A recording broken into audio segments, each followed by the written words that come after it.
Welcome back to episode 14 of the Living Roots podcast.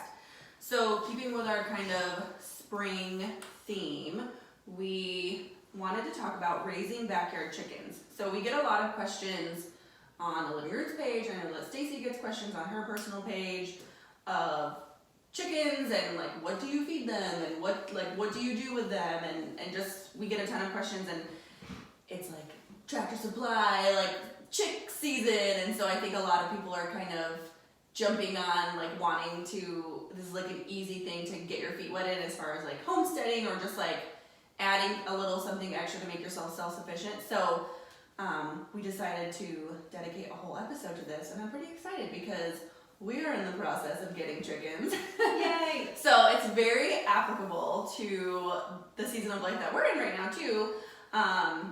So I have several questions and some things. I'm gonna let you get started. Cool. Yeah. So we, I talked about chickens quite a bit in the last episode, but it was kind of like in the middle of like all like my spring stuff. Mm-hmm. So if you didn't listen to that episode, or if you did listen to that episode, some of this might be a little bit repetitive, but again, we just kind of wanted to cover all the chicken bases, and just kind of explain like how to get started and how to raise them and what to do and what to expect and what to feed them and all that stuff. A lot of questions on that. Yeah. Food. Yeah, which is interesting because it's super simple. Mm-hmm. But so we are up to, we have 22 laying hens and 32 chicks. Which, again, if you listen to the last episode, 32 is way too many, and I will explain that in just a minute. But yeah, so we have, 50-something chickens total. They should all be females in my chick order. So when you were getting chickens, you could do a couple different things. A lot of the time, people just walk into a Tractor Supply. Yeah. Or like a farm store, yes, or like a feed store. And Rural King, any of those places. And it's just so, like you hear them peeping, and they make it super convenient, like all of the equipment and everything you need is all right there. So and if you just stop to look at them, they're like, how many chicks do you want? You're like, no thank you, actually, I'm just looking. Yep. And they're cheap, it's like $3 a chick or something, so it's a very impulse buy. Yes, and it's so easy to just like pick up 4 or 6 or 12 and and then all of a sudden get home and be like, what did I do? But so we actually started chickens in New Jersey. We had a few there, and then we moved those girls out with us to North Carolina. And then as soon as we got here last year, our neighbor had a few that she was already raising that were pretty much like ready just to go with the other chickens, like they were upsized. Mm-hmm. So she was giving, I think we got 4 or 6 from her. So that was great. So we added a couple there, and then we got a couple chicks at the store and raised them up. I think yes, that was definitely, that was a Tractor Supply buy.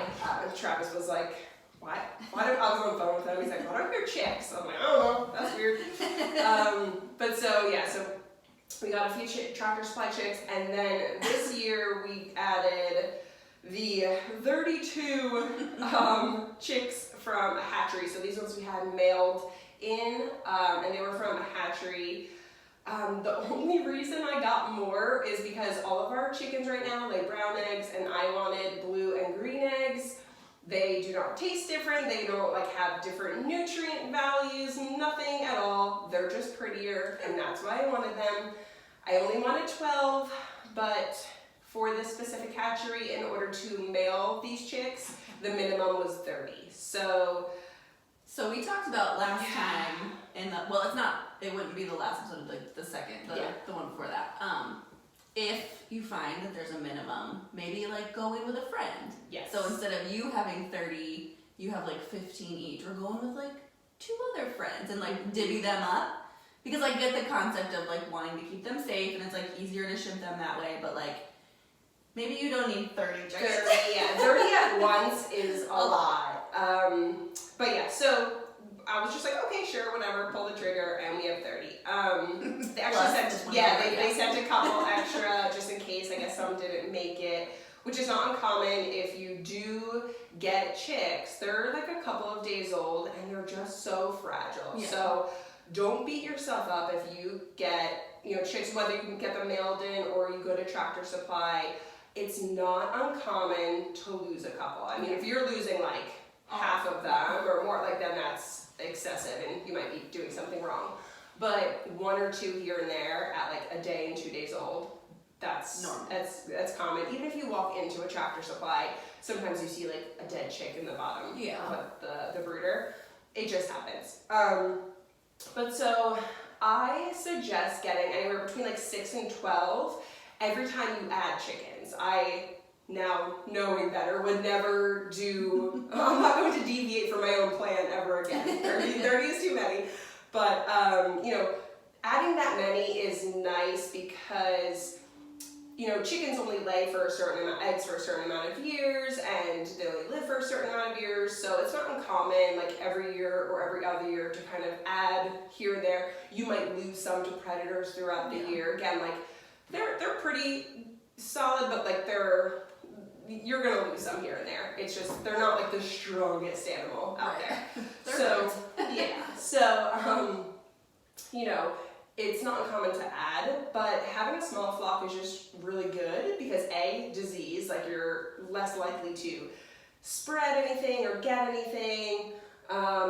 It's just if your chickens were to get sick, it's a lot cheaper to treat just a few birds rather than 50 birds, Or figure out who is, and then maybe you can quarantine quick and like keep an eye on the other ones, whereas if you have 50, you're like, I don't know. Yeah, exactly. So a smaller flock is a lot easier, but also they're going to be a lot more personal to you. You're going to have a relationship. Yeah, like you're going to handle them a lot more individually, so they're likely to be a lot more friendly and like used to you. And that's like a plus with getting chicks, even though it's more work. It's more hands-on work, and then they get more used to you, especially if you have kids and they're going to want to be able to be hands-on and like pet them and help, or at least just help, and you don't want them like attacking your kids, not that, so that could be like a plus to chicks versus like adult chickens. Yes, absolutely. And the other thing with chicks is that you can train them young to come to you when you call them. So that's actually like, I'm a dog trainer, so obviously I'm very into training your animals and, having a good baseline. But for chickens, people might be like, you train your chickens, like that's excessive. The only thing I train my chickens to do is when I call them, they come. Because if you think about it, if you want to keep them safe or move them or let them in at night, you want them to come to you. You don't want to be chasing chickens. Like, it's good luck. Catching chickens is like, you're going to sweat. So what we do with that, you can get these right at Tractor Supply or again any feed store, is just these little dried worms. They love them. Like that is mealworms. That's just like the treat of all treat. So I just from as soon as probably I would say like 6 weeks or so, I'll go in there. I'll just have like a little handful and I'll sprinkle them on the floor, like kind of by my feet, and I just give them a call. So kind of like if you were dog training, you would just give it like a word, like come, right? You teach a dog how to recall. Well, with the chickens, you just give a little chicken call. It could be anything. It sounds a little crazy, but you just go like, and usually that gets them to gets their attention. Yeah, they're like, that sounds different. Yeah. And it's something that is only for them, you know, and it's a distinctive sound. So the first few times that you do that, they're probably gonna look at you like you're crazy. They might not come over to you at all, but you'll get one brave chicken that will kind of lead and be like, oh, look at, like, there's something on the floor. They'll peck at it. They realize it's a worm. They start going crazy on all the other worms, and then the chickens follow. Yeah. And that's a reoccurring theme with chickens. It takes one brave chicken to do it, and then everybody else is going to follow that one chicken. So you want to train them. So every couple of days, I'll go in, usually in the evening. I will put down some worms. I'll call them. They start to come over, and then eventually, like, after probably 2 weeks or so of doing that, they know you're going to do it, so they start like running to you. So like now, if you've been out to our barn with our hens, when I go out there, they all run to me. Hey lady, you got treats? Yes, like they know, like I'm a hen. So they'll run over to me. If I call them, hey, toot, toot, toot, just anywhere on the farm, they come sprinting like little T-Rexes, like across the yard, just because they think they're getting a treat, right? And then I can just say hi and pet them, or I could, put them away or do whatever we have to do. Yeah. So it is good to train your chickens when they're still little chicks, because again, when they're younger, it's just easier for them to learn that. My parents even do that with their beef cows. Really? Because they graze, but they do give them just like a little bit of grain to get them used to coming into the barn. So if there's like a medical thing or like a big storm or something and you need to like, you can't like herd cows as one person like on acres and acres and acres. So they'll do that, like shake the grain bucket, like here cows, here cows. Yep. And just get them like used to the routine of like, okay, that means we come into the barn and maybe we'll get like a treat, and then you can either like lock them in there, keep them safe, or like if there's one you need to check for like a medical thing, then you have that one in there, and it's easier to kind of, again, it's just associating them with a positive thing, so that it's not like, why are we going to this barn? This is weird, let's not do that. Yeah, no, actually, now that you say that, I do that with our cows too, because with Daisy, sometimes when I go out to milk her, she's all the way in the other field down by the pond, and they can't really hear me shaking the bucket, because if she's close, yes, they hear that bucket, and cows will run. Like, and they're pretty fast, or big animals, they will run. But with her, if she's really far away, I just go, hey cows, come on cows, and I just say that over and over again, and again, you see them sprint from that field up to me. So again, every animal should have a good recall. That's a good way to look at it. Okay, but just a couple things that, I know you have questions, but I'm going to just kind of go over some things that I get asked a lot, and then that might cover some of your questions. But chickens can start laying eggs around 5 months. I feel like mine were always like 6 to 8 months. I might have just done like bad math, but, or again, like, it is hard to tell, like once you already have chickens and then you added new ones, you can't tell who's laying eggs. But I really feel like my first round of chickens, it was like 6 to 8 months. I think they were a little older, but... Would the weather have anything to do with it? It was October when I got my first egg, because it comes up on like my memories on my phone. So it was getting colder, so I don't know if that had anything to do with it. But I don't know, I got my first egg 1 October. But again, they can start laying around 5 months. In my case, 6 to 8, I think.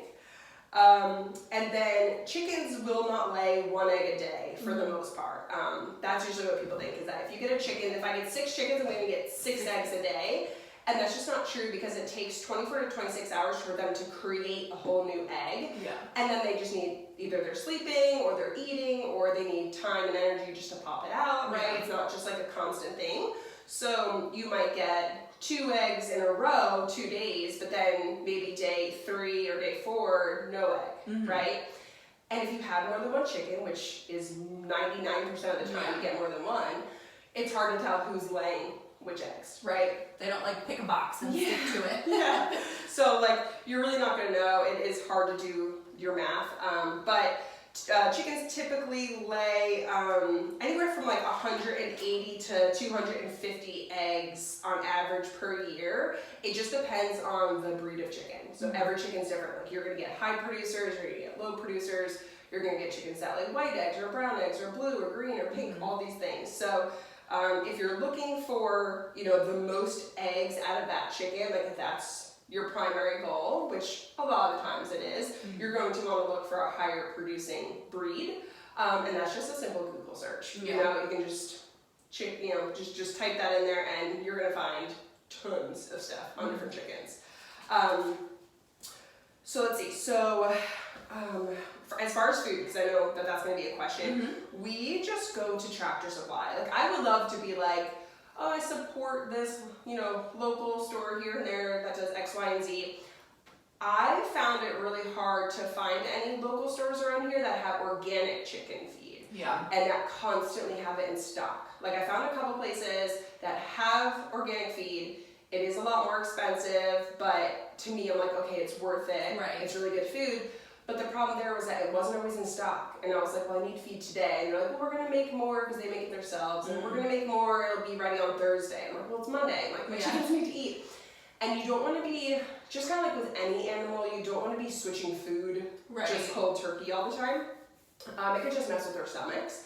Well, probably won't kill them, but it just, might upset their stomach, might get loose stool, all that. So you want to stick with the same food if possible. So we just go to Tractor Supply, and we get Nature's Best organic chick starter, and then around 5 months old, 4.5 to 5 months old, we switch them from Nature's Best organic chick starter to Nature's Best organic layer feed. One's a bright orange bag, one's a bright green bag. They're right next to each other, so it's super simple. But Nature's Best is the company. You will see when you go into like down the aisles, medicated and unmedicated. That's totally up to you. I don't do medicated. Just like with a lot of the other things that we practice, I don't want that stuff going into my chickens, which then goes into my eggs. Well, and if you have health, like if you're doing other things, which is a question I have later, like if you're doing other things to keep them healthy, or you're like your chickens are out, they're not like shoved in like a small coop, like all over each other all day, to where there's more instances of them like possibly getting sick. Like think about like the conditions in which chickens would get sick. Like if you can avoid that, then it shouldn't be necessary to then add in those extra things that then you would be also consuming. So and like conditions where chickens would get sick is cramped spaces, dark, wet, drafty, you know, those overcrowded areas where they're walking all over each other and stepping all over their eggs, like that's when you're gonna get disease and sickness and stuff like that. So we don't do the medicated. We never have, even when they were babies. So if they're chick starter and their layer feed, both we do unmedicated. And usually if it's organic, it's unmedicated. So it's only medicated if it says on it medicated. It's not going to say unmedicated, it's just medicated. We just don't do that. We also don't do any vaccines. You can, like even when... vaccines for chickens? Oh, yes. Even when we purchased from the hatchery, like Tractor Supply never asked me, but when we purchased this time from the hatchery, they asked, there was like 2 shots, I forget exactly what they were, but there's 2 shots that they asked if they wanted, and I said no for both, just some electrolyte water and all, like to make it through the trip. But we don't do that. Also, we've never had a sick bird. We have, 22 that are out that are healthy that we've had for 3 years, and then we have our, our 32 new ones. But all 50 some odd birds are perfectly healthy. We've never had a single disease. We've never had a single chicken die of disease. We've never had a chicken with a cough, like nothing. Like, we've never had anything. But again, I think that goes back to like what you said, of they have ample space to run around, they get sunlight, they get fresh bugs, they're out in good soil and kicking around doing dirt baths, all the things that they're supposed to do, fresh clean water every day, sometimes twice a day. I'll even like in the summer, if they get through a lot of it, or if it gets like messy or dirty, I'll kind of clean it out. And then and then again the organic feed, so we're not putting a bunch of crap into their bodies. So if you're doing all those things, you should have good healthy birds. So you can get a 40-pound bag of that chick starter for $28.99, which is not bad. Which is not bad. Which is not bad. But again, if you go to a lot of these smaller shops, it is going to be more expensive because they make it themselves, and especially right now with inflation being crazy and prices being up, like it's just getting really expensive for that stuff. So that's where like one of the things where I love supporting local and small. I just was finding in this area specifically, it was the shortage. It wasn't even the price. Like I'll pay for that because I appreciate the hard work and the quality, the clean product. It was just that it wasn't always there. So that I couldn't really do. And then the worms, we also get a Tractor Supply. Those are a little pricey. Travis hates buying those. He's just like $40 for bugs. Like he just it bothers him. I don't know why. I guess because one bag of worms is more expensive than the food. It obviously it's used as a treat, so it's just like an extra protein source. So I don't go through it as fast. I admittedly probably go through it a little bit faster than I should. You got a lot of birds. You got a lot of ladies. They're spoiled girls. So this is stupid, but every morning, because like the first scoop in the morning is totally unnecessary. So when they come out of their coop, they run out, and I just go over to the grass and I throw a scoop out there, which I totally don't have to do. Like they come out, like they run out, they're ready to go. So like if I was like, okay, we have to cut back and like save some money, I could definitely cut back on half of my worms. My husband's gonna listen to this. Don't listen totally take me. Cut back. You're giving them how many? Like they do us good. So they get a nice it's a morning breakfast, a good protein, spike Good in way the to morning. start your day. Yeah, right? So the girls are spoiled. They get a couple worms in the morning. And then where the worms actually come into play is at night. I do the call. They all start running to me. I throw the cup of worms into their coop, and like They little rush. wild savages, they all like fight their way in. They're in 2 seconds. Whereas if I didn't call them in, I would probably have to go and collect a couple. Yeah. So chickens actually will go in at night to roost because they don't see well in the dark. Mm-hmm. So chickens, again, like the worm thing is just kind of an extra protein source and just like an extra. It's like bougie chicken life. But so they will usually go in at night, but that means that you're letting your chickens in when it gets dark. Like there's sometimes, especially in the summer where it's light later, I'm going up and doing my chores before it gets dark. Right? So if it's before dark, good luck without worms getting any chicken in there. Yeah. Like, they're like, no, we're still eating, we're still free ranging, Yeah. see ya in 2 hours. Yeah. So that's usually when I use the worms at night to throw them in, if it's still daylight out, to get them all in. Now, just because it gets dark and they want to roost, meaning like they want to go up on those like bars, all chickens have a pecking order. So like the chickens at the top roost, like those are the top, and then you have however many roosts you have, it's usually like 3 or so. But that's where all of your chickens will sleep. They sleep on like a little like bar. They get up off the ground for safety. They don't like sleep in like nests Yes. like you would think of Yeah. a bird. They sleep on like just a roost. So if your chicken didn't make it back to the coop, like they'll roost anywhere. Like there's been times where like I thought all the chickens were in, and I would come around the corner and I would see one like in a different part of the barn, like up high on something. Yeah. And I'm like, no, like, you're not safe out here. Like, go in your coop. And I would like pick them up and carry them and put them in with the other girls. Again, just because they can't see at night, so they are easy prey. Like anything. Don't you have one chicken that sleeps with your goats? Not anymore, but yes. Last summer, that little stinker, and she was like sassy. So I was like, I don't know. She goes in now, so she's fine. But yes, like all last summer. So when like we first moved here, she would not go in the coop at night. She would be in the goat stall with the goats.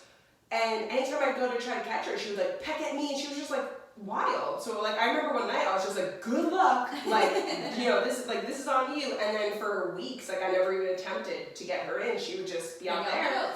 And then I guess maybe like when winter came and it started getting cold, she probably was like, go warm up.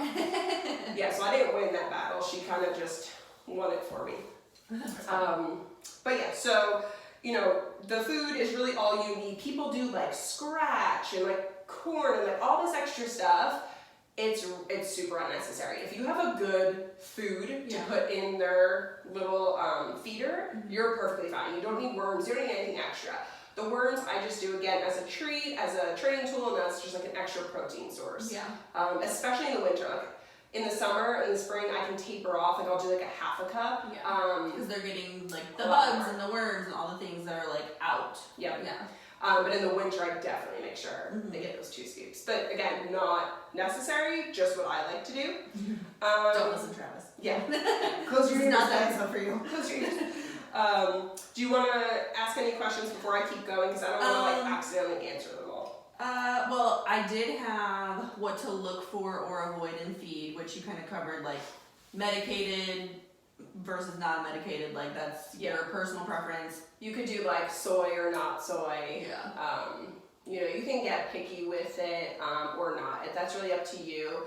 And your like how much money do you want to put into this? Yeah. You know what I mean? Like you can get really amazing feed and you're gonna pay top dollar. Right. Well, and I guess that would depend on like if you only have like 6 to 8 chickens, then maybe you're not gonna go through that as much. Whereas if you have like 50 something, 52, then 4, I don't even know.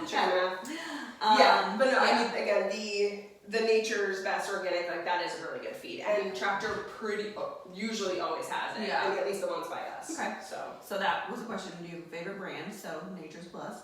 And then difference in feeds, like there's layer feeds, there's like chick starter feeds, so that's kind of what you would gravitate towards if you're doing like backyard egg laying chickens. Yes. Yeah. You always want to start with a chick starter. It just has different like nutrient content. Yeah. When you switch over to the layer feed, that's because they need a little bit more calcium. They need different things. Like obviously more energy to go through the process of laying an egg. Yeah. But also they need the calcium to have those shells nice and hard. Like you'll notice I've seen an egg before come out that was solid. It held shape, but I picked it up and it was like squish. Yeah, Oh, it was the funkiest thing. I was just like, oh my god, like what is this? And I googled it, and they just weren't getting enough calcium for whatever reason. So there's actually like a calcium like supplement that you can just buy at Tractor. I've heard of like oyster shells too, or even just giving them their own eggshells back, and they'll eat those. That's a lot of work for me. I would have to crack my egg, like put them in a special thing, bring them out there, crunch them up, give it to them. Like that's a little bit much to me. Yes, the oyster shells. That's what I bought, and I just mixed it in with their food. I think I did that that bag probably lasted like 2 months. And I never had that problem again. So I don't know what made that one dip, chicken, like that one egg, but I was like, let me just err on the side of caution. It's not going to hurt anybody. And so we only had to do that once, and that was when we first moved. So that was just like stress thing, because it was funky. It looked it was trippy. Well, it looked normal, but it was like I don't even know how to describe it. Like the inside was super super soft, but the outside was like just enough of a layer to hold it together. You can do that to eggs. You can soak them in vinegar, and it will take, I forget what it's called. I did this in college as like an experiment. But it's like, you could do like a whole egg and it like turns that, or you can soak, like you can just like put an egg in like a cup of like half vinegar, like with vinegar in there and like half the egg sticking out and like half of it like dissolves the shell. I wish I could remember what that Your process is called. Is upset with you right now. That's crazy. That was the only time I ever noticed it, and I was like, it's probably calcium, and the oyster shells were good. They weren't picky about their food, so it must not have like tasted bad. There was like no change whatsoever. And then chicken treats, which we just kind of covered with the mealworms. And you could do anything. Like there's mealworms, scraps, So when we lived in our other house, where our house and our chicken coop was really close to one another, I totally did that. Like all of our produce, like tops of strawberries, like anything that we weren't gonna use, I put in this little bucket on my kitchen counter, and then every single night I would go out and just dump it out, and they love that. It's just extra vitamins, nutrients. That is great. Now that our house is down the hill and our barn is up the hill, like, sorry girls. I do try to remember, like say I had like a whole bag of grapes that like got pushed to the back of my fridge and went bad. Instead of throwing out like something big and obnoxious like that, I will put that on the counter, and when I go out to milk, like bring that out, and they have a nice treat. But for the most part, what I do now with like our scraps and stuff, I walk out my front door and I just throw it over the one fence, which leads into a paddock, which the cows and the goats and the donkeys eat. So the chickens usually don't come all the way down to the house and stay up by the coop. So they kind of got shorted on that. But yes, you can absolutely, like most people that have like true backyard chickens, they'll eat all that stuff. Are there things that you can't give them? I don't know, to be honest. Like I've never had an issue, and I've given them pretty much every form of produce. Usually animals are like smart enough to where if it's something that they can't eat, they usually don't. Yeah, like I would definitely say Google it. That's not something that I know.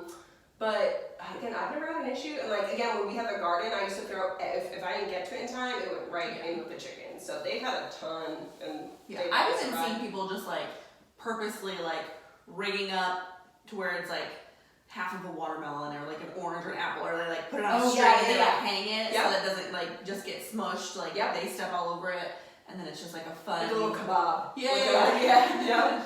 I'm like, I don't have the time for that. I've seen that, but like that's very Pinterest worthy, but I'm just gonna throw it on the ground. But they love, like I was surprised when I had the watermelon. I told the story last time.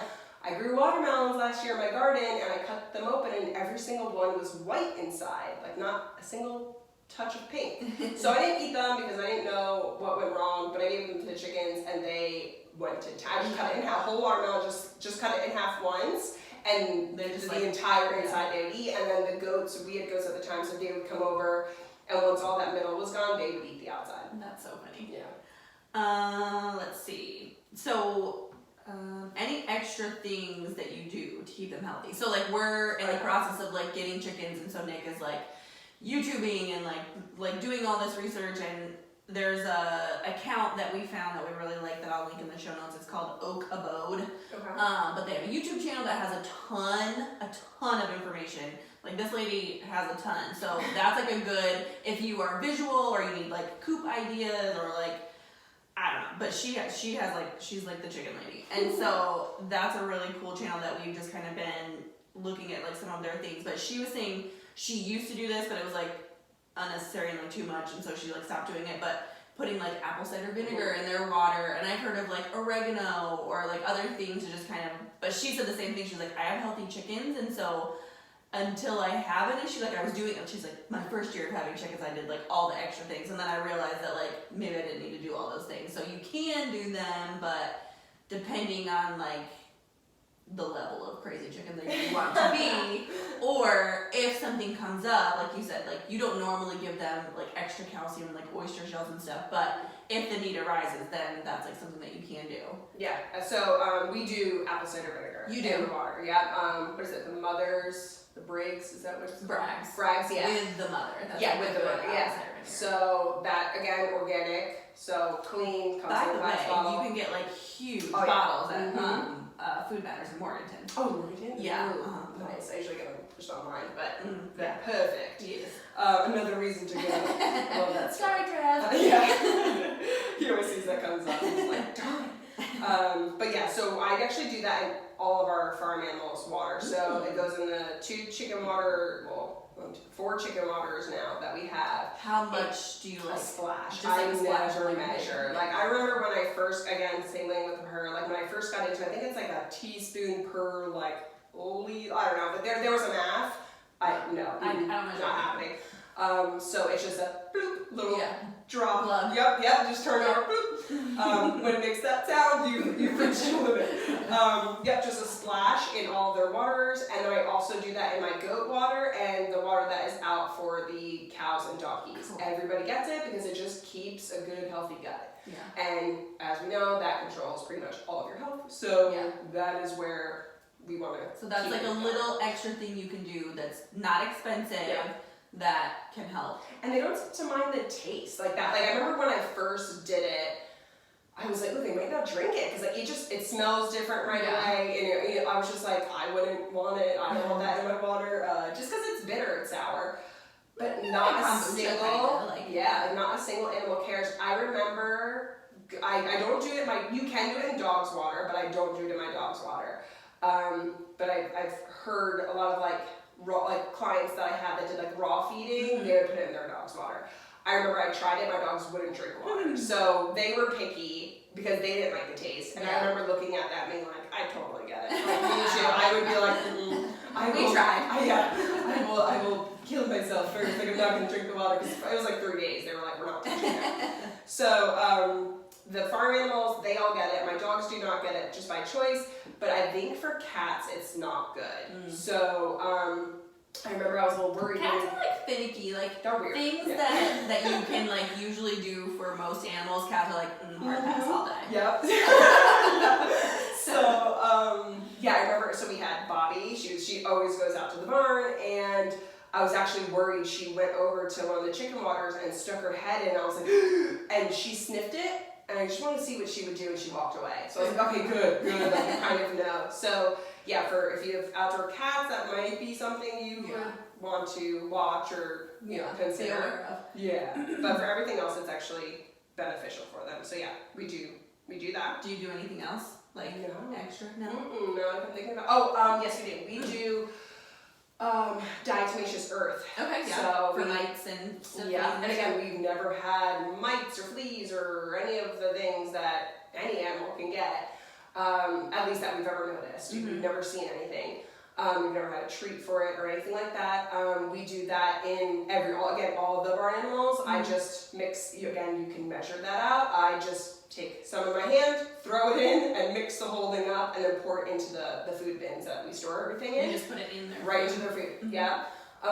If you do too much, I could see them not wanting it because it does get very powdery, But if you do just enough, so it's just good for them. Okay. So again, that's food grade diatomaceous earth. Yeah, So. which you can use for a lot of things. We get that to our dogs too in the spring and summer. We put it in our dog's food because again, it just repels mites and fleas and ticks and all that stuff. So people, I all the time as a dog trainer would get that question. Get that on Amazon? Yes. Yeah, it's been a while since I bought it because we're coming out of winter, so I was trying to think. Because I don't usually do it all winter because there's just not really a reason for it. But spring and summer definitely. Sometimes if in the fall, if I still have excess, then I'll keep using it until the bag's empty. But definitely spring and summer. But yeah, as a dog trainer, we would always get that question like, what do you put on your dogs for fleas and ticks? And I'm like, nothing, because that stuff is crazy toxic, so bad. But we do diatomaceous earth in their food. And it'd be funny, like people would be nervous to do that, but come in the next day with a flea collar on. Like, hey, and also you're touching that. Yeah. And now and your dog's laying in your bed and all the things, so like that's everywhere. But yeah, so I'm not against using something, like if we had a problem or like an outbreak of like something, like I'm not against using any medications, like anything to like save that animal, sure. But what can you do to prevent it? These are the things to be better. These are the things that we have done, and we haven't had to do anything else. So that kind of leads into a question that I had: common problems that could come up, and either like how to avoid them to start with, or if you do get something, then like what would you then do to? So with chickens, it would be hard. My first answer would want to be for any animal to quarantine, right? Like find that sick animal and quarantine it. So like if you did see like any weird thing going on with the chicken, immediately separate it from the rest of your flock. The thing with chickens is that like they touch each other, like they bump into each other, they touch each other, like they walk over each other, like they're not very like mindful of each other's space. So the chance of it spreading quick is very high. What are like common things that do happen to chickens that people should be aware of? Honestly, I personally don't know of too many because we haven't had it happen. But I know that there's like certain like skin conditions that they can get to where like they lose their feathers and like that goes around really quick. And I think that was tied back to and I think it was tied back to like it started with like mites, but then like once it gets like that ooey gooey sensation, that can spread.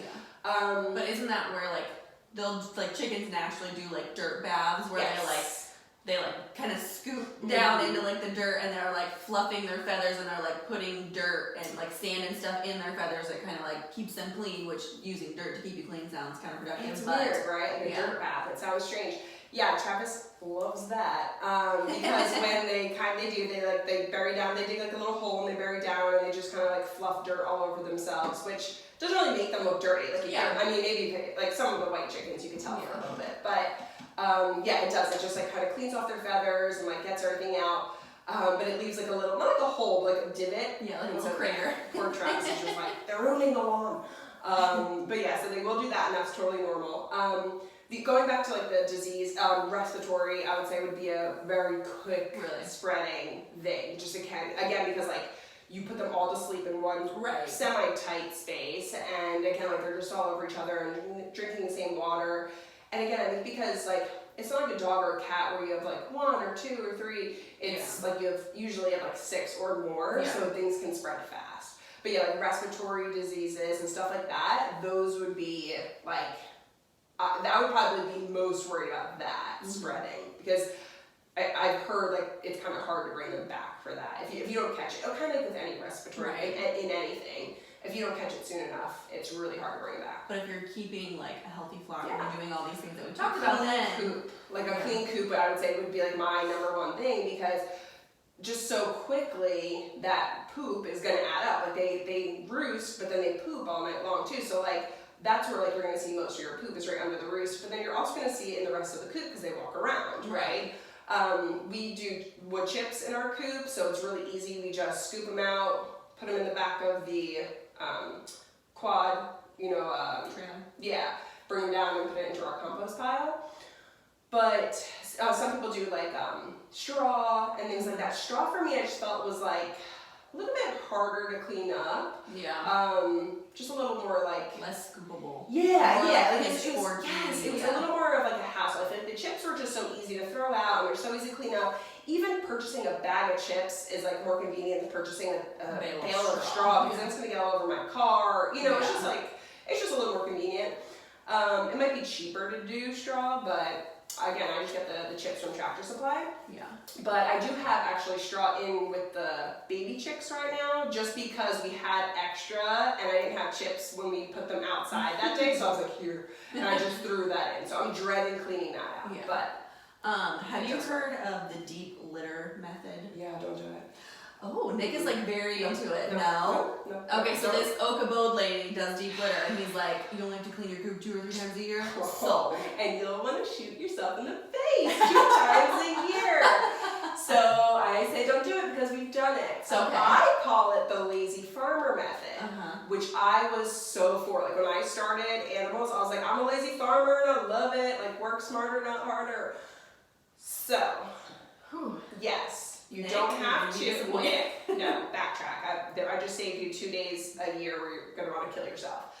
So, yes, overall, it is easier. I clean out my chicken coop once a week. I do it on Tuesdays. That's a muck out day. Mm-hmm. I definitely could get by doing it every 2 weeks. Mm-hmm. But I do it every week just because we want to keep flies to a minimum. Like, we just get so many flies here. Yeah. And, like our kids are always in there collecting the eggs, so they're like, you know, hands are all over everything, and we're kind of, not like neat freaks, but like, we like things clean. Yeah. So, and I also, like, when you come to my farm, I don't want you to have like that farm stink. Right. Like, there's a farm odor, just like animals and freshness Right. and all this, but I don't want you to come to my farm and smell poop. Yeah. And just nastiness. So, I do it once a week, and that keeps it really manageable because again, those chips are really light, Mm-hmm. and it takes me like 20 minutes to like, And I I have a lot of big, chickens. yes, I have a big coop. Yeah.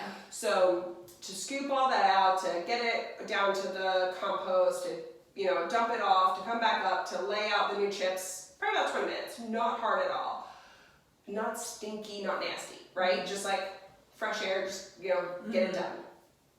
So the what are they called again? Deep litter. Deep method. litter method. Do you want me to explain it? The do not do it method. Yeah. Explain it, and then I'll tell you the reality. Okay, so the concept behind the deep litter method is you start off with like 4 to 6 inches at the bottom of your coop of like chips, like wood chips. And then as you notice like the poop and all the things like accumulating, you just layer like more inches of the wood chips over top, and then the concept is they just keep like squishing it down, and they're pooping on it all the time, and they are naturally like scratching and like mixing it around for you, and it's like starting to compost on its own, and so it goes from like wood chips to like this fine powder, and then you just keep adding like more and more and more layers of these wood chips until you have like 10 to 12 inches, and then at that point you do like a full coop clean out, but you have this like beautifully like composted like sand almost, and then you only have to clean your coop like 2 to 3 times a year. This is like what this lady does that Nick has found, and he's like, I like this idea. So I like you that have the idea experience too. of doing it. So I love like sitting here laughing. I love that idea. And if she gets it to a beautiful sandy place, like maybe I have to follow her. well, but also they live in because this is what I said. I was like, where does this person live? Because here it is humid AF for a lot of like the year. Mm-hmm. And so that's my concern is like moisture, because moisture tends to be the thing that starts bad things. And so like mold or smell or just all of it. They live in Wisconsin. Mm-hmm. So that's like a totally different climate. And I don't know if Wisconsin gets humid. I'm assuming not. They just are more cold. Yeah. Was she using wood chips? Just curious. Yes. Okay. Just curious, yeah. Okay. So real world experience. Yeah, real world versus Instagram. No, I'm sure she. Well, and works like, for her. yeah, it and depends. That's awesome. Yeah. Again, I think you hit the nail because that was exactly where my brain went. I was like, where does she live? Yes. Because in New Jersey, North Carolina, that's where I've had this experience, and they're both very similar climates. They're hot in the summer and very, very humid. Right, because you live at the beach in New Jersey, Yeah. so humid, yeah. Super humid. So, okay. First layer of chips, beautiful, yes. Okay, they poop on it, it starts getting stinky, you're gonna add the second layer. They poop on it, it starts getting stinky, you're gonna add a third layer. Always all you're doing is creating a bigger problem for yourself. Every single time that you add a layer of chips, you are making that one day that you have to actually clean it out like so much worse. So I tried this with chickens and goats because again, I was like, a lazy farmer method. This is great. That's good for me. So what happens with that, again, I guess because of our climates, even in the winter, because I did this so I've also heard especially for goats, do this in the winter because it keeps things warm. That's what she said. It insulates and stuff like that. And if you have any cracks or anything, or like open slits towards the bottom of your coop or your goat house, like it's going to keep it warm and all this stuff. So I tried it in the winter in New Jersey. So I would say like in the goat house in the winter, it wasn't that bad. It definitely leaves an odor. So like you smell it, even with the other stuff on top of it, like. And this is what she said. She's like, my parents have come over and they said it doesn't smell. Again, maybe Wisconsin, I don't know. Let's go there and try it, but lie. So, like you could definitely smell it. So what happens is it does create heat. So it's a horrible idea if you were going to do that in the summer because what happened was I did it all like throughout the winter with the chickens, and then we were getting some warmer days, and on those warmer days, I would open the coop door to the chickens and literally get smacked in the face with heat, almost like steam.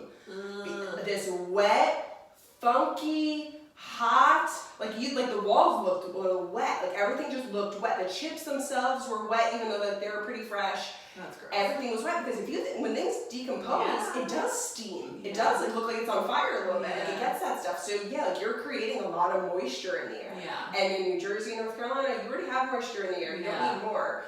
And then it gets hot. Again, when things decompose, the temperature goes up. So in a coop where it's closed and you have the bird's body heat and like that, it's stinky, it's hot, it's steamy, it's disgusting.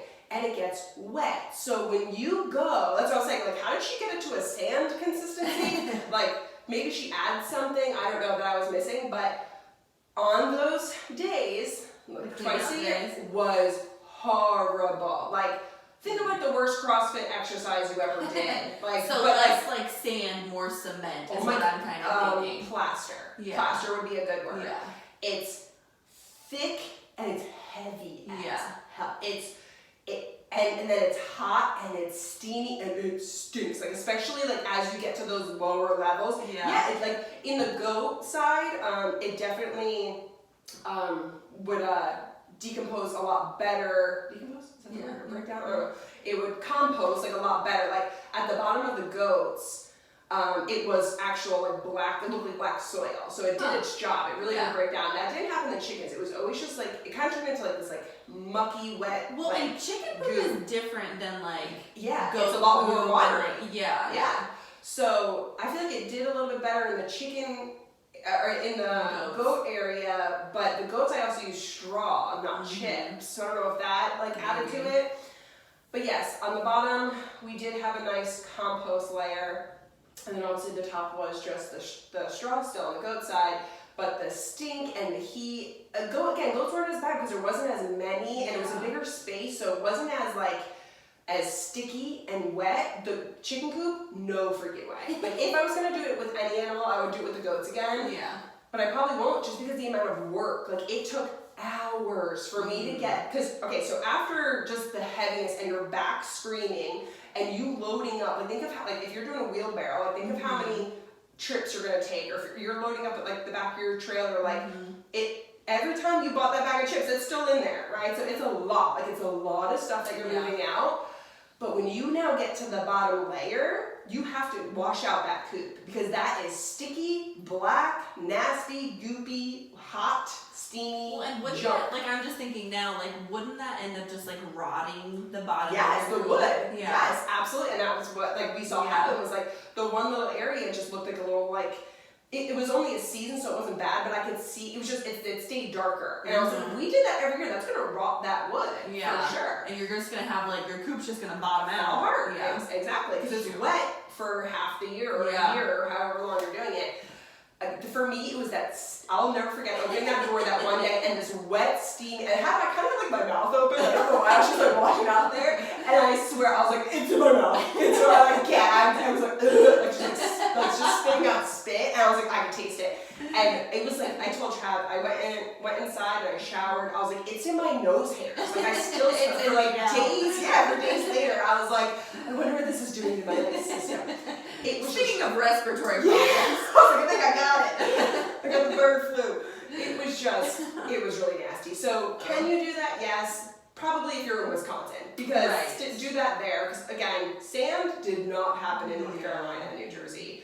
Muddy, mucky shit is what happened in mine. And again, it was the steam and the smell. That, Nicholas. It was the steam. It was the steam and the smell of that. Yeah. That put me off. And again, it was hard work. Like to do it once a week sounds crazy. So like, okay, push it to every 2 weeks, so twice a month, and it's light, and it's easy, and it's quick, and you don't have to wash the floor. Yeah. When you're doing that, like, good luck, like, you need to really get all of that out of there. So 0 stars for deep litter is what I'm gathering from the conversation, the facial expressions. Yeah. I'm like sweating. I'm just like thinking about it. I just gave you like PTSD. Yes, full on. Oh, I can kind of taste it. Yeah, so I didn't even think about that. I would not even have brought that. I totally forgot. But yes, and I that is a thing. Maybe people do better than me. Maybe I did something wrong. But I really do think like it definitely can be like a climate issue, because it is hot and it is humid here just in general. So adding in just like all the animal things, like that was my first question was, okay, where does she live? Because I don't know. Yeah. The concept, yes, sounds great. And maybe, how many chickens does she have? Like 17. Okay. The video that we watched when she was talking about it, she had like 17. I mean, so if you had like a decent sized coop and like. If you had I would say like 12, maybe try it out. Yeah. But no, because no, actually, I take that back. Because in New Jersey, we had 12. Yeah. We had like, between 8 and 12, I forget. Yeah, I remember. 8 or 12. And too much. No. And we had a coop that was big enough to house like 30 or 50 birds. I forget. My husband and his dad built it. And so we had plenty of space. It wasn't an issue. And still we only had like 8 to 12 or maybe 8. And it was gross. So no, I say no. I vote no. Sorry. Talk to Nick. Yeah. What else? Any other questions or? I can save that one for later. I do have like, so we're talking about like once you have chickens, but like chicken prep. So like before you even get the chickens, you have to do like a coop. And like depending on where you live and like what the stipulations are for having chickens, like you need to have some sort of like run or enclosure or something. So do you have any suggestions about that, or like do's and don'ts from building a coop previously and like having like backyard chickens versus now you have a farm, so it's like totally different. But for the more like backyard chicken kind of people. Yeah, so we ended up building our first coop in our backyard because I was shocked when we went to look for a coop. I was like, oh, like first off, they were all kind of small. They were smaller than I thought they would be. And they say, like, you can fit 12 chickens in there. And I was like, I don't see how. 12 babies? Yeah. They're teeny tiny. Yeah, like, it looks like a rabbit, like a rabbit hutch, yeah. So this is the process that we're in right now. And we're going to build also, because yeesh. And then the next thing, I almost like got knocked over when they told me the price. Yeah. I was like, wait for one? Yes. Or like this whole lot? Because what are you talking about? Yeah.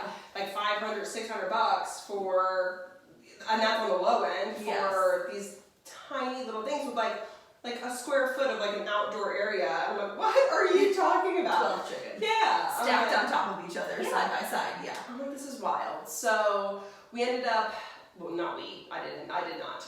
My husband and his dad built a coop, and it was amazing. And then instead of like attaching a run, we just did fencing. So we were already putting up fencing for the garden and for the goats. So we put up more fencing for the chickens. And it was just like goat fencing, you know, not even like chicken wire, just goat fencing. Like what we have. So it was like sturdy, you know. Downside to that is that we could not pick it up or move it. So with, again, I totally forget what we had, between 8 and 12 chickens, I want to say 8. When we lived in New Jersey, we had a really decent size, like what we thought was like a decent size chicken area, and it quickly went from grass to like dirt, you know, just because like they walk around in it, they dig, they're all over. So what I would say is that if you don't have like a full backyard for them, and like a good amount of space for them to free range, if you are going to do like an enclosed, like an outside space that's enclosed, make your coop on wheels and light enough that you can move it.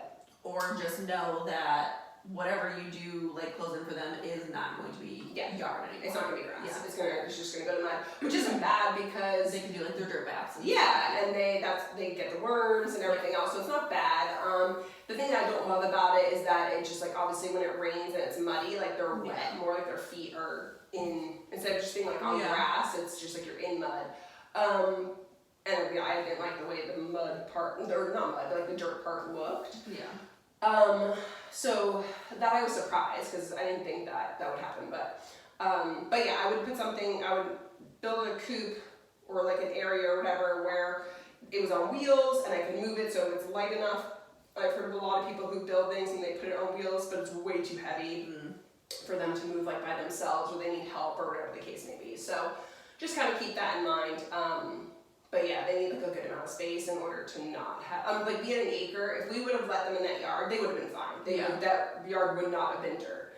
But we just had like a few, I don't know how big of like space it was. It was probably like at least 10 by 10, the space. No more, probably 20 by 20 of like a square that they were in around the coop. That we thought was going to be enough space that it totally was. Like they would have been perfectly happy living there and healthy. Right. But for me looking at them, I was like, ooh, like I wanted them to have more, more space. But yeah, and then when it comes to your coop, you obviously, I like it when the coop itself is kind of like up and there's like just wood underneath it, so they have a place to go under. That keeps them safe from predators like hawks, like anything like in the air. Chickens like to run under stuff and feel safe. So I liked it. The coop that we built, it was up almost like a house on stilts. So they could go underneath, but also like for shade and to cool off. That's where they would do their dirt baths because they would get nice and cool down there. And if it started to rain, and they didn't want to go back to the coop, they could still be outside, but just under there and dry. You'll have to build like a little ramp so they can walk in and out of there because it's not right on the ground. We ended up putting aviary like netting over our whole outdoor space in our coop only because we had a hawk come down and land on one of the chickens. Thankfully I was home and I ran out there like a crazy lady and scared it off. But after that I was like, I don't want any hawks eating our chickens. And the only thing we could think of was to enclose the top. So we did that. It didn't look awesome just because we had like this big net over this outdoor area. But it worked 100%. It kept them safe. See, being in town, I've literally never seen a hawk.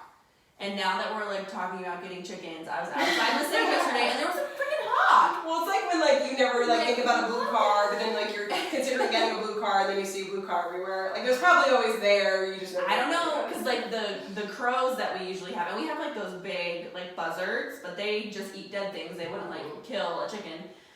So we notice the birds, and Sage is always like big bird, and she sees birds. And like the crows that we have around our house were like flying at and like kind of like bullying the hawk to try to like get it to go away, because it's like, this is like not your space, like you're encroaching in our area. So I was like, dang, like crows, you gotta do your job, get this hawk out of here. Like well, again, it just depends. It's hit or miss. Like you never know. Like here, but there's plenty of hawks at the farm. Like I see hawks all the time, and our birds are everywhere on this farm. Like they go way far away from like their coop, like into the woods. They're like in the road. Yeah, they cross the road. I'm like, where are you going? But luckily we haven't had a single issue. I think out here there's just so many other snacks that hopefully they'll just keep on going. But have you had issues with snakes? Because that was another thing that someone was like, be prepared to have snakes here. I'm like, we have 3 dogs, so I don't think so. So in New Jersey, no, it just wasn't a thing there where we were. But here, I was worried about it because as soon as we moved here, everybody was like, good luck with the snakes. I was like, what? Like, didn't even think about it. So we did have one snake in the coop, and it was a black snake, so I wasn't bothered by that. And black snakes eat, you know, rats and They're not eat poisonous other or, snakes. like, Sometimes they eat other angry. snakes, and so like, like that was fine. And we've seen them on our property before, but I was like letting the chickens in, and I threw the worms in, and like none of the chickens ran in, and I was like, that's weird. Yeah. So I looked, I was like, like this big old black snake right there, and I jumped back. I was like, Travis! And I ran out because I was like, what do I do? Like, how do I get that thing out? So I don't. You do. Yeah. Good luck. Love ya. So we were just gonna move them out because like no big deal. And so snakes will want to eat your chicken eggs. Yeah. So that's where some people will kill the snake because if they're losing all They their know eggs, that it's the there. whole point of Yeah. having chickens is for their eggs, and Yeah. you're not getting eggs, so now you're feeding these birds and you're not getting anything in return. Mhm. So I totally understand it. Like some snake lovers are gonna hate that I said that, but like I understand that. Relocate it if you can, but if it keeps coming back, Right. off with its head, whatever. But so there was a trick that there's one reason to do it. There's two reasons to do this. Okay, so when chickens start laying eggs, if you want them to lay in a certain spot or you want them to lay in your nesting boxes and they're just not naturally doing it, go to the Tractor Supply or a store and you can get those fake ceramic eggs. Oh yeah. And I actually write fake on it because it really looks like a real egg. So when you're collecting eggs, you're gonna bring in that fake egg. So I put a fake egg in each one of my nesting boxes. That tells the chickens that's This is where I where I want you to lay. lay. And they kind of have like competitions. You'll see like, if I had 4 nesting boxes and I had like 2 fake eggs in the first 2 boxes, you can count your dollar that if I go out there to collect eggs, the first 2 boxes are gonna have the most eggs. And then like maybe 1 or 2 in the other ones. They like to lay eggs where other chickens have laid eggs. That's It's funny. like safer, whatever. Yeah. So that's why I got the ceramic eggs, was for, hey, this is where I want you to lay so I don't have to go on a scavenger hunt for your eggs every day. Yeah. So I'm looking at him, the snake, and I see he's got a big old bulge in his stomach. And they I can't was like pass that. son of a... And I look over in the coop where I had the one fake egg, and the fake egg was gone. Mm-hmm. So something I was actually told when we moved here was put golf balls or fake eggs out in like around your chicken coop, because if a snake comes in, they'll eat that and then they can't pass that and they'll die. So when I looked, and I didn't mean for him to eat the fake, that was not my intention. My intention was to have them lay eggs there. Well, that dummy went in and couldn't read fake, so he ate that egg. Stupid snake. So he ate that egg, and I knew that he was just going to die a slow death. Like, he can't, his stomach would not do that. So I pointed it out to Trav. He's like, are you sure it's that? I'm like, yes, that's the egg from right The there. egg that says fake is now gone. Yeah. Yep. So he had to go in and Get it, yeah. yeah, he kind of killed mercy, yeah. Yep, because it was just Yeah. so just with a shovel, real quick, Yeah. got its head off. So that's how we got that snake out. So no, we have not actually truly had any snake problems. We've only been here a year. And Yeah. we've already had that one snake encounter. So hopefully we won't have any more. But yeah, I think they're more an issue. They can kill birds, but I think they're more an issue of like the egg stealing. And then once they know that there's like, hey, there's a supply of eggs here, I'm gonna keep coming back. Yeah. Yep. But the ceramic egg thing, I forgot about that, so that was a good little. Yep, so just looking at my notes here, we'll get back to your, I know that you have some more questions. I just have one more, so you're good to go. Okay, so a common question that I get asked is, when can you move your baby chicks from indoors to outdoors? Google says you can do it at 6 to 10 weeks. Ooh. And Good if deal. it's 50 degrees or above, because they've gone for their little baby puff feathers to their real feathers, and so I understand that. I usually like to wait a little bit longer with this 32 chickens situation. I moved them out right at 6 weeks because it was just having like 15 and 15 in a brooder. It was too much, way too much. Well, and they moved to the barn. They didn't move Yeah, they're not Yeah. outside. Yeah. They're in an completely enclosed room in the barn. And it has a heater in there for at night when it drops below. They have their heat plates, and then they have an actual like space heater out there. Again, bougie chickens. For when, because it still gets to like 30 some nights here. Yeah, there's a frost advisory tonight. Yeah, so I put that on for them, like 75. But yeah, so they have that. But yeah, you can move them outside into your outside coop at 6 to 10 weeks. and as long as it's 50 degrees or higher, they'll be fine. Some things that you need when you're getting chickens. You're going to want a brooder or 2 or 3, depending on chicks. Yeah, it's chicks. So depending on how many chicks you're getting, you need a brooder. I would say no more than 12 in your typical like Tractor Supply brooder. When they're little, plenty of space, but as they start to get older, it gets really cramped and it gets stinky, it starts to get wet, like all that's kind of like we were talking about before. So 12 in there, no more than that, it's gonna get cramped. You can do a heat lamp or like these heat plates. Those were so cool. The heat plates I do over the heat lamps because I remember when I was on YouTube and learning about it, it was always like a warning to like really secure your heat lamp because if it was to get knocked over or fall into the brooder, it could light the chips on fire. Yeah. And then obviously kill your chickens. Makes sense, yeah. So, and that just, I was like, I don't want to set my house on fire. I was like, so, and I have like dogs and like kids. I was like, somebody's going to knock it over. Yeah, like, I don't know. So that scared me. So I went on Amazon and just got these chick heat plates. They really like, can't catch on fire. They don't get hot enough to. The chickens go underneath them. They keep warm. As they get bigger, you could raise the plate up so that they can kind of grow with that plate. So those I love. You keep them plugged in all the time. I guess if you technically could unplug it like during the day if it was warm enough, but when they're little, I just leave it on for them. And then obviously you need a feeder to put your feed in, so it's not just falling all over the place. And you need a waterer. Again, it just kind of controls how much water is coming out. All those you can find at any Tractor Supply or feed store. And then whatever feed you need, and chips or straw. Chips are easier, I think, to clean. And then that's all that you need. I always put in this like tiny little, what's it called?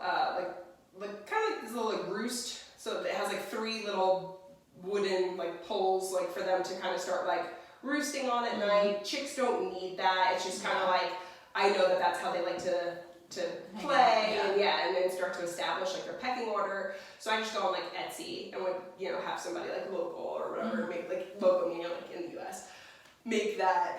And we always just put those out there for them. But again, not needed, just bougie. And that's really it. So just clean water, food. I put the apple cider vinegar in starting day 1. And that's really it. So it's simple. You don't have to get like too much. And like, then it's easier every time. Like after you've had your first round of chicks, it's easier to do more. Yeah, because you'll always have that stuff. So that's easy. Let me see. Oh, so introducing, if you already have laying hens and you're introducing new chickens to that flock, you want to do that at 12 weeks or older. I always do a little bit later. I usually do at least like 14 to 16 weeks. I think with the first time I added them, they were like 18 or 20 weeks, they were older. Just because I was nervous. So my first time doing it, I was really nervous because you go on YouTube and like, it looked like really complicated. Like, your chickens have to be outside but separated so that they can see each other but not be able to get to each other. So you could use a dog crate or fencing or something like that so that they could get used to each other, because what will happen is, again, chickens are all about pecking order, and the big chicks will bully the big chickens will bully the smaller chicks and could even kill them. They could peck them to death. So you want to be careful introducing them. And it scared me. I was like, I am never introducing these birds. Like, I was like, two separate flocks. Yeah, I was like, oh my gosh, this is too much. So, again, like every video I watched was like a dog crate or this or that. I was like, girl, I don't have time to be like, this is ridiculous. Like, I'm not gonna like load these. No, not doing it. So I just waited till they were a little bit bigger. And then once they were almost the same size as their chickens, I was like, at the very least, you can hold your own. Yeah. So I just opened the door and was like, let's see. Yeah. Like, like kind of like the Hunger Games, like just kind of like my hands up, like let the strongest survive. And nothing happened. They were totally fine. Like, they kind of looked at each other all weird, some kind of postured a little bit, did like a little dance, but they were pretty much fine. They definitely got the bottom rungs when it kind of came to like the roost. My original girls were up top, and still to this day they get the bottom rungs, but there was no issues, no pecking, anything like that. But again, if you introduce them too young or too small, you can definitely have some issues and stuff. And if you have a rooster, you gotta be really careful because they're naturally going to want to defend their flock. So when you see all these new birds coming in, the rooster might be a little bit of a problem, but it just kind of is what it is. So yeah, you can do that at 12 weeks, but I like to wait till like 14, 16, 18 weeks. I just like they fill out a little bit more by then, and I'm like, okay, you're of size. Go do your best. Okay, a couple things I wanted to talk about. So chickens will do something called molting, M-O-L-T. I actually didn't know about this. I've had chickens for like 3 or 4 years now, and I didn't know what this was until this year. And I actually thought it was a disease. I was like, we have our first sick chicken. Like, oh my God, like what am I gonna do?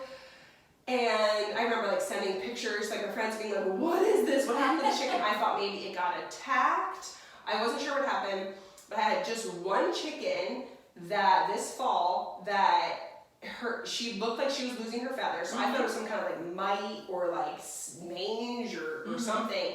And the feathers she did have were all broken. Like they weren't a full feather, they're like broken in half. And I'm like, it's fall, she's losing all of her feathers, it's gonna get cold, like she's gonna die. And Travis's stepmom, who has chickens, she messaged me, she's like, she's molting. So I looked it up, and you would call that a hard molt. So if you really saw it, if it was noticeable, there were like all these like you were seeing bald spots, and it looked like that chicken looked like hell. Just like postpartum hair loss. Yeah, like she was having a fight with a lawnmower. I was like, oh my God. So that's a hard molt. So it's usually annually. They do it every year. But it's not such a dramatic. Usually it's more gradual. Yeah, usually you don't even, like I, in 3 years, never noticed a single one of my chickens do it. And they don't lay eggs when they're molting. Yeah, so what happens is every year they have to kind of like shed those feathers to get healthier, thicker new feathers, especially for winter. So when they molt, it's usually going to be in the fall. They just kind of, it looks like they break off and fall out. And then new ones will regrow, but it takes 8 to 12 weeks, so it takes a while. So to me, I'm like, it's kind of a stupid time to do it because like you're during the cold. summer. Do it a little sooner, like or like the beginning of fall, like you know, like or you know, end of summer, beginning of fall. But like I felt like she did it like when it was getting cold, and I was like, girl, bad time. But yeah, it can last 8 to 12 weeks. They stop laying eggs during that time, and again, you'll just notice your production go down. It's hard to tell like who's laying what. But they save their energy to regrow these new feathers, and so they're just not laying eggs. They just can't. It's too much output on the body. So molting was something that I learned again this year. That's funny. I did not know it was a thing, and then actually after like a week or two of seeing her look like hell, one of the other chickens like started it, and thankfully I knew what it was because I totally would have thought it was a disease. But I only had two that kind of looked that way, and the rest you couldn't tell. But that's why I was surprised when I looked it up and it says it's annually. I was like, oh, I didn't know that. And then the other thing I want to talk about is hens can become broody. So what broody is, it's like if you go into your coop to like collect your eggs and you have a chicken that's sitting on the eggs, like you'll walk in sometimes and I'll open the door and be like, oh sorry, and I'll like walk back out because I walked in on somebody in the bathroom. Because typically like they're laying in the nest to like lay in. But if you go and you have this chicken that's been there all day, you probably have a broody chicken. And what that is, it's just like there's no telling like when it's gonna happen or how many times. Like some chickens will do it a lot, some chickens will never do it at all. Sometimes it's for a day or two, sometimes it's for months. Like it totally depends on the chicken. It's just a combination of hormones and instincts and maturity. It's just the urge for that chicken to want to hatch eggs and have babies. So they, find some eggs and they lay on it. And they want to lay on it and keep it warm so that they can hatch and have those babies. So, which if you don't have a rooster, you cannot do that. So that's another thing I want to hit on too really quick, is that you do not need a rooster to have eggs. I've had people be like, oh, I thought in order to make an egg, you needed a rooster. And no, the chickens will just lay eggs.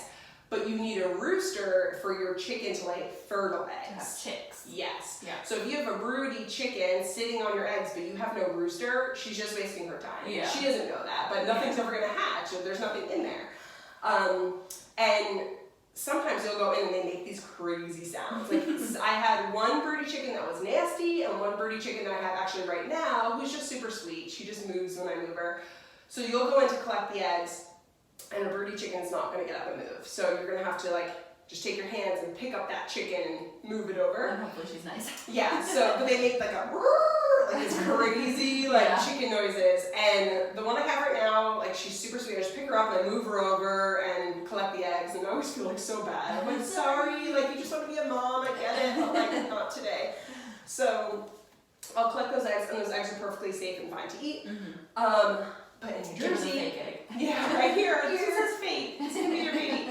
But I had the one in New Jersey that when I moved her, I actually had to like these like, I probably didn't have to be so dramatic, but we had welding gloves in like in the garage, and I had to move her with that because she would attack. She would like peck like crazy at my hand, and she was scary too. She would like kind of be quiet and just like go at you. So she was nuts. And then eventually they just stopped. Like it just kind of they're over it. And so it's super weird.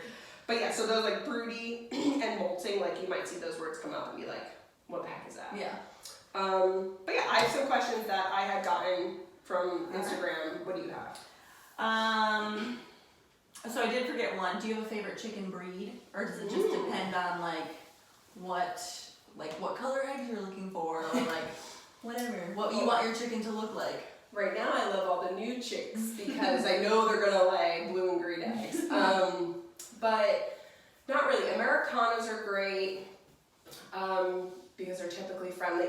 My favorite breeds are when I go online and I type in the name and it says friendly or good backyard flock or sociable, good personality. Look for those things. Like you'll look at the name of a chicken, it's going to give you personality traits.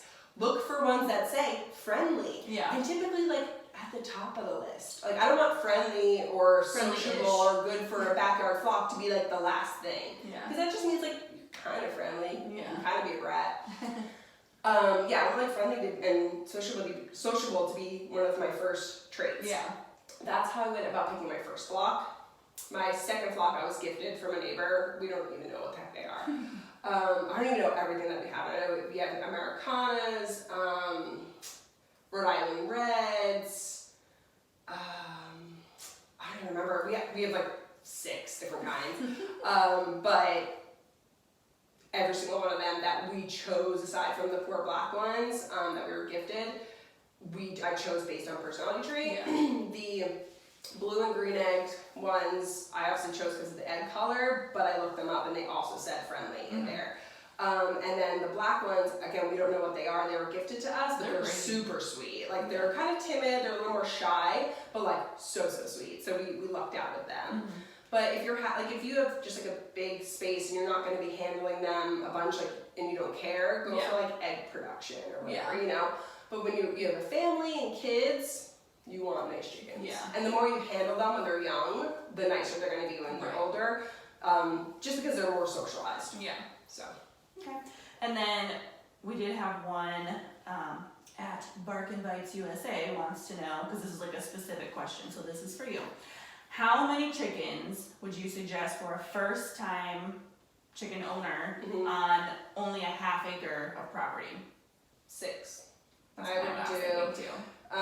Because when I was looking at mine, we had an acre, and I remember saying that like the most I would do is 12. The most. I think I ended up with 8.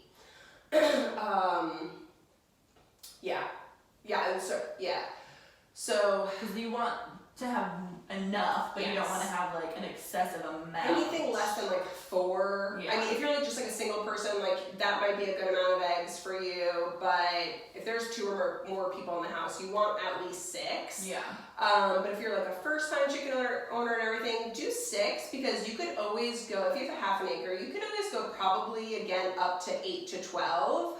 But if you get them all at once, here's what's going to happen. You're going to get them all at once, and for 3 years, you're going to have a great amount of eggs. And then your 4, 5, 6, 7, however long they live, they're going to lay less and less, and then they're not going to be laying anything. But you're still going to have that number, and if you're in a limited amount of space, you can't add until they pass, right? Or you process So that. then just like every year add in like a couple more. Yeah. So if you start out at 6 and you can go up to 12, if you got like 3 and 3, or if you just went and did 6 more, you at least can stretch out the amount of time that you have chickens that are actually producing eggs for you. So I wouldn't get them all at once. So I'd probably start off with 6, and then maybe you get up to 8 or 9, and work your way up to 12 over the years. Cool. So it just kind of spreads it out a little bit. All right, that's all I have. What do you have? Yeah, I have any solutions to water holders. So I know what she means by that question, just because if you put your water on the floor, you're gonna have all your chips in it or your straw in it, whatever, in a second, and scratch dirt in it. Yep, and it's gonna be dirty. You're gonna be cleaning it all day, and it's a pain in the butt. Or they're knocking it over, and it's just annoying. So Travis came up with this, and this is probably honestly my favorite thing about the coop, just because of the convenience it added to my life. He took a hook, put it in the ceiling, took a hook and put it at the end, connected it with string, and our waterers and now our feeders too, just because why not? Yeah. They hang about 2 to 3 inches off the ground, so they actually if you touched it, it would swing. But this is just so that they can't step on it. Yeah, and they also can't jump on top of it and poop, because again, they like to perch, they like to go up on things. So a lot of chickens will go on top of the water and just stand, but then poop, and now they're pooping into the water. So if it's on a string and it's swinging, they can't jump on it. Yeah. So they can't get all the stuff from the floor in there, they can't get all their chips in there, and they're not going to be pooping in it. I've seen that. So keep it low enough that they can reach, obviously. So we probably do I would say, probably 3 to 4 inches off the ground. I also, another person that I follow who recently got chickens, they did this whole contraption because they travel a lot, and so they have a PVC pipe kind of network, and then there's these little cups that the water just automatically fills in, and there's several little cups that are stuck in this PVC pipe, and they have this big barrel of water, so that they can, and they did the same thing with their food, so that you can fill the whole big length of this PVC pipe up, and then there's a elbow, and then it is on the bottom, so that food would be on the floor, but they wouldn't be able to really move it or sit in it enough to poop in it. But I thought that was a cool idea too, because then you could even just have it the part that you need to refill on the outside of the coop, and then all of it is on the inside for them to get to, especially if you're gonna be traveling and stuff, that they'll be set for a few days at least. I love that. And the other thing I've seen people do with those big water basin things is rainwater. They collect the rainwater and collect it, so even if while you're gone, if you live in an area where it rains, you should be good. What I don't like about that is, how when water sits for a long period of time, it gets slimy. Yeah, and you can take the cups off and wash them probably, the barrel, the water catch. You know what I mean? I just feel that gets especially where it gets hot and all that. So. And also plastic, it's probably plastic. I don't want the water sitting in plastic for too long. But so I like that idea. If you're traveling a lot, that makes sense. If you're home, I wouldn't do it. Just because, again, every Tuesday when I muck out, I also just wash out their water, not their feeder, because that really has never gotten dirty.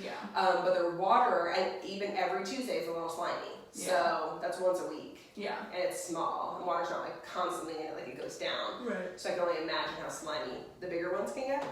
Another question I got was a good book for beginners. I don't have a good book. I have a good book for a family cow. I have a good book for goats. I don't have a good book on chickens because all of my chicken research was just on YouTube, and there's a plethora. There's so much. You will find hundreds of chicken videos and how to do things, and you just have to figure out what's going to work well for you and your situation, and how many chickens you have, what your setup is. And like you said, Instagram. There's a ton of people on Instagram. So Instagram and YouTube, type in any question, you're going to find all the chicken things. Plenty of information out there. Or just asking people that you know who have chickens. That's always best, because it's they're right there in your area.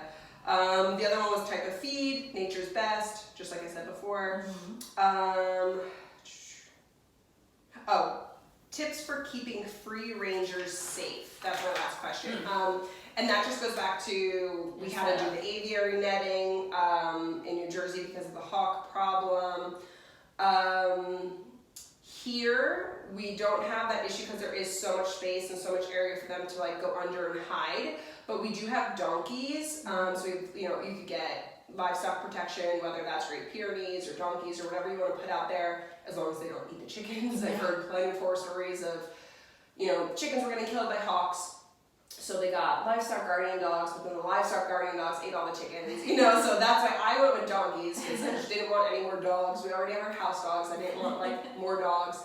And again, dogs can kind of just do weird stuff. Yeah. Donkeys to me, even though it sounds crazy, just seemed easier with our big setup. Yeah.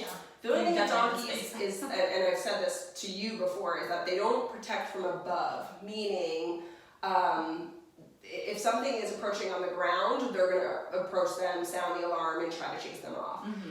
From the air, they're not looking up. Right. So it's more of a deterrent than it is an actual.